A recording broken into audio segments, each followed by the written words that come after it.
Do you feel as though you can't really convey the problems you've been dealing with?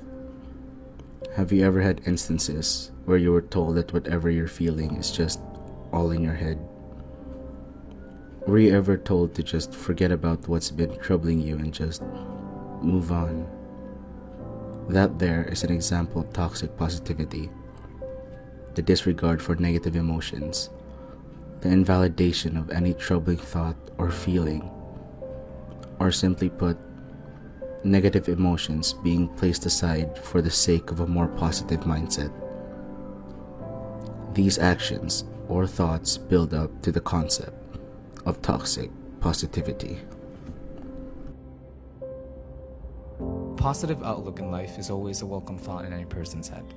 You strive to pursue happiness, and sometimes happiness becomes a choice rather than a feeling. The isolation of a singular emotion for the sake of optimism over any situation. It's hard not to want happiness. It's one of the best and disgustingly rarest feelings in the world, other than love, that is. And we were not wrong. For the sake of happiness, we find ourselves indulging into many forms of euphoria, far more than we ever needed. We lost track of time, distracted by our favorite video games, drowning our sorrows with different brands of alcohol, and find ourselves waking up not feeling any more better than we did before. But no matter what we feel, the brighter picture was always there, even if it yet to truly exist.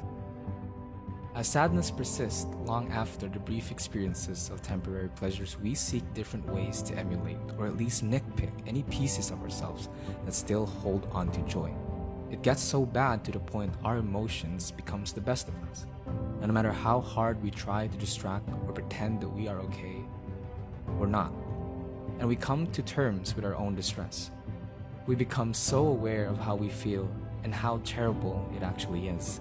Bottled up emotions never truly explored upon, but ignored for our own selfish desperation of happiness. Once we've accepted our grief, we begin looking for people who we think we can rely on, people we could trust, people who we think are capable of listening, helping, and resolving our problems. We expected closure and confirmation for our troubled emotions, only to be thrown right back, subsided with quotes like, "Don't worry about it too much, you can get over it," or "It's all in the past, try to look at the brighter side of things." Almost as though the people we thought that could help out didn't give us the time of day and was obligated to respond for benefit of sympathy. We can't blame them, however, because society is bound up in the sense that an ideal way to live life is found through a default state of positivity, where shame is brought onto negativity, emotionally repressed by the model of what's considered standard living. We see it in movies, advertisements, and social media, drilled into our head an abstract goal of happiness in its entirety. So we keep to ourselves once again, bottling up our emotions, brought down by our unresolved problems. More and more it grows worse, a tumor growing bigger as the time slowly passes on. We think to ourselves, what are we gonna do? Our last resort to find closure and affirmation was never given except completely disregarded.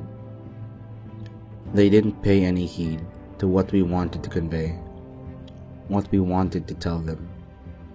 We were only told to forget about it, but can we really forget about it?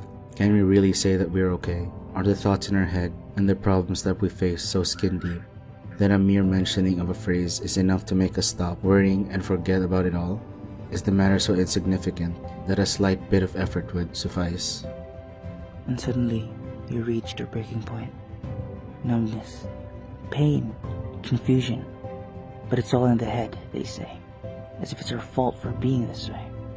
I don't understand. I don't know what to do. Why am I the only one who's suffering? Why aren't they experiencing this? Why is it so hard for them to understand that I am not okay? We've asked so many of these questions at some point, self-pitying over and over again, thoughts of desperation and hopelessness constantly clouding our minds, struggling to survive each day without breaking down, thinking twice before talking to someone, hoping that 1 out of 100 people would choose to listen and accompany you as you slowly crawl your way back up to where you once were, forgetting the feeling of genuine happiness, forcing yourself to neglect negativity, and reminiscing about the times when your only problem was to kill boredom. But now, you have to think about what to do to escape reality. The reality that's ever so difficult to accept. The reality that lurks as we try our best to go through the day. Slowly and ever so surely we deteriorate. We lose our train of thought. We lose our sanity. Being told to feel as though we're on top of the world with a smile on our faces, and all the while convincing ourselves that we are brave, slaying the demons hunting us as we try to resolve our problems. It could just be that we're overreacting, or we could just be making things up, but do they know that this is actually killing us slowly inside, and we do not have a choice but to face this on our own? Do they even know what it's like, being alone in the dark, falling to the abyss with nothing to hold on to as you fall deeper and deeper? And so, what option do we have left? What can we do other than just to end it all?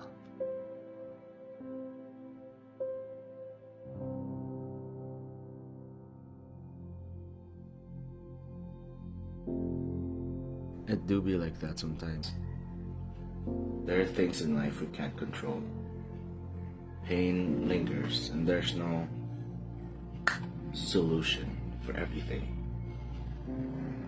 People are hurting all the time, and some are far more capable of hiding it than others. At any point in life, you find yourself between a rock and a hard place. Sometimes, being squished is the best option. There's no happiness without sadness, and there's no growth without pain. We're not professionals. We can't give you a solution. All we can say is that it's okay to not be okay. Your emotions are valid, no matter what they are. And this is the part of the video where we say, go reach out, find someone to talk to, get a therapist. But we're aware not everyone can guarantee those things, so we're not gonna say it. Instead, I'm talking to you people, the ones who've heard the venting, the sadness, the ones who may or may have not have invalidated the feelings of others. Please be aware that though you may have good intentions, optimism, positivity, we can't force it onto ourselves and not to others. Even if you can't help them directly, being there and listening can mean a lot more than you think. We can't fix what's broken, but we can hinder it from breaking any further.